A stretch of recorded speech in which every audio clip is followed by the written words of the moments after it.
We're so excited to read Chapter 3 of Fenway and Hattie. I hear that Fenway is confused again. Apparently, he has questions about the backyard of the house. I wonder what that's all about.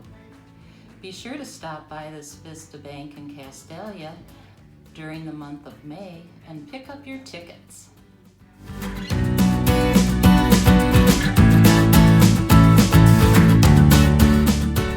Hello, I'm Mr. Wise, and I am the principal here at Margaret Elementary School. And before I start Chapter 3 of Fenway and Hattie, I would like to thank the Martha Holden Jennings Foundation and the Ruritan for their contributions that made One School, One Book possible at Margaretta. So Chapter 3 of Fenway and Hattie. Hattie lets out a little shriek, like she's surprised too. Right behind the house is an open space with grass and a giant tree near the back. Clusters of bushes and a fence run along all sides. My tail goes berserk. It can only be one thing. Dog park. But it's kind of plain.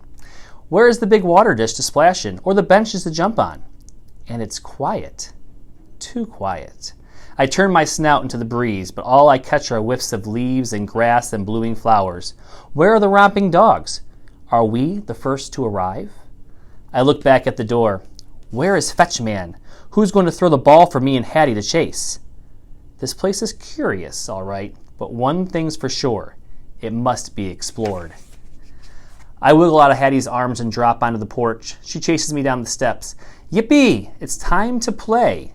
I tear around the dog park, zigging and zagging. If Hattie wants to catch me, she's going to have to outrace the master.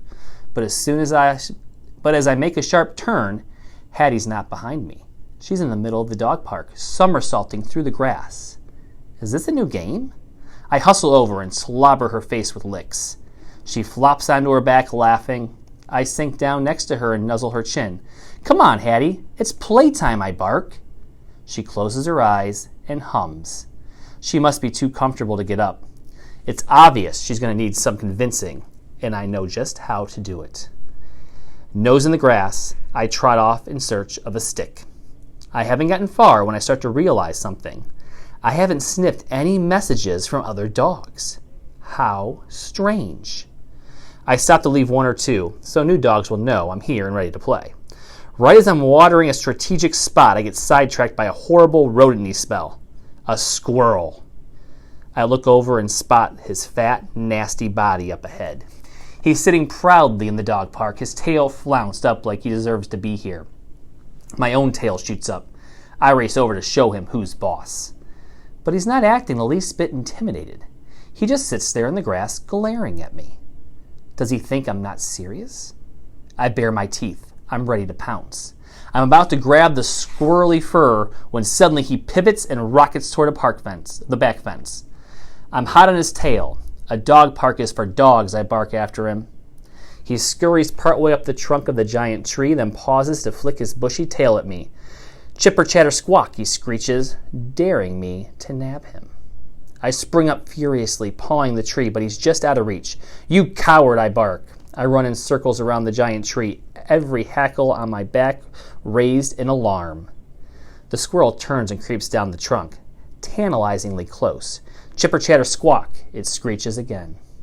I leap and leap, scraping the bark with my claws. It's called a dog park for a reason, I growl. But instead of scampering away, he inches closer. His beady eyes are challenging me. Does he not know who he's dealing with? I jump higher and higher, my jaws ready to snap. Finally, he gets the message. He scrambles way up the trunk. I watch until he disappears into the rustling and swaying branches. I'm about to bark good riddance when I spot his flouncy tail shooting through a window. I leap back, straining for a better view. There, up in the giant tree, nestled in the leafy leaves, is a little house about as tall as Hattie. A squirrel's nest that looks like a little house? Whoa. The squirrels around here are even more evil than the ones at home. At least that nasty squirrel's up in the tree where he belongs. Wait till next time, you pest, I bark with one last snarl. Wow, that was a lot of hard work. I turn to get Hattie, but she's already headed over. Whoopee, I know that look in her eye. She's ready to play. I snatch the nearest stick and gallop straight toward her, but the last second she darts out of the way. Ha! The chase is on. I'm speeding along near the side fence when I hear a sound that stops me in my tracks. Clink, jingle, jingle. Hooray, hooray, more dogs are coming. I peer through the slats. I can hardly believe what I see. 2 dogs in another dog park. 2 dog parks side by side. They must notice me too, because the golden retriever stops, chasing her tail, and lopes over. The other dog does too. Their noses sniff wildly, examining me as best they can through the fence. The smaller one's mostly white, like me, only with black patches. Being checked out by a couple of ladies is not so bad, but after a while, the silence can be kind of humiliating. I drop the stick. Looks like an awesome dog park over there, I say. Not sure if you know this, but there's another one right here. The white one opens her mouth like she wants to say something, but the golden speaks first. A dog park? She says, as if she not believe the news. Yes, 2 right next to each other. Isn't it funny? I don't think anybody knows about this one, though. I probably discovered it. Are you saying, the golden says, I mean, do you actually think you discovered? Give him a chance, Goldie, the white one says in a gentle voice. She turns to me. So, young fellow, you're not from around here, are you? Well, actually, no. But Goldie? I glance from one dog to the other. Did you call her Goldie? What an amazing coincidence. My humans used to have a goldfish with that name. Excuse me? The golden gets all growly. Are you comparing me to a fish? No, never. I wouldn't do that. I slink back and turn to the second dog. She's not nearly as big as Goldie, but she's a lot bigger than me. Of course you wouldn't, says the white dog. Even through the fence, I can smell how friendly she is. Don't mind her. By the way, I'm Patches. Patches, what a pretty name. And her voice sure is lovely. Goldie shoots her a stern look. Why don't you tell us about yourself, young guy, Patches says. Okay, my name's Fenway. I live in an apartment way up high, above the honking cars and snorting buses, right next to a sidewalk that leads to the real dog park. Do you know it? Patches cocks her head, like she's not sure she heard me right. No. Well, it's a really cool place. You'll just have to trust me. Goldie nudges her. We'd better listen to this guy, she says. He sounds like he knows what he's talking about. Oh, so anyway, I say, this awesome dog park won't be secret for long. Why don't you ladies come try it out? Goldie and Patches exchange looks, like they're not sure. You really should, I say. Me and my short human came here to play. Why don't you join in? It's going to be amazing. Goldie drops down and scratches. Are you sure about that? Look, I don't want to brag or anything, but Hattie's the best short human ever. She loves to play with me, and even though we're super best friends and we do everything together, you can play too. You do everything together, huh? Goldie says. Does that include climbing trees? Climbing trees? Right, that's a good one. What do you think we are, squirrels? Patches glances at the giant tree.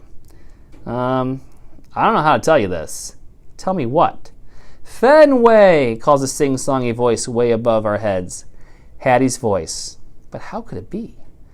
Why would her voice be up in the sky?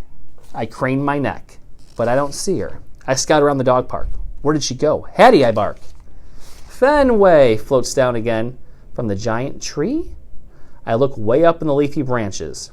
There, in the little squirrel house, a face is peering out the window. An arm is waving. It looks like Hattie. It sounds like Hattie. But Hattie doesn't climb trees. How did she get up there? Fenway, Fenway, she calls, like maybe I didn't hear her the first bunch of times. Hattie, I bark, running over. What are you doing up there?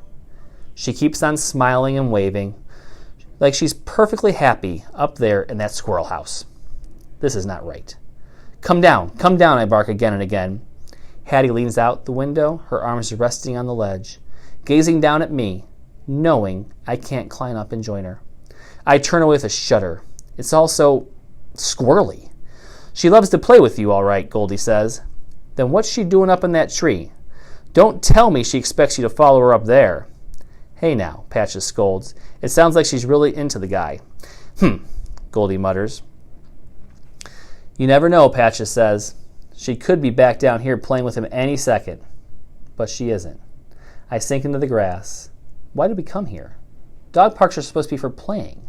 Hattie is up in the giant tree, and the other dogs are not coming. None of it makes sense. I bury my face in my paws. When are we going home?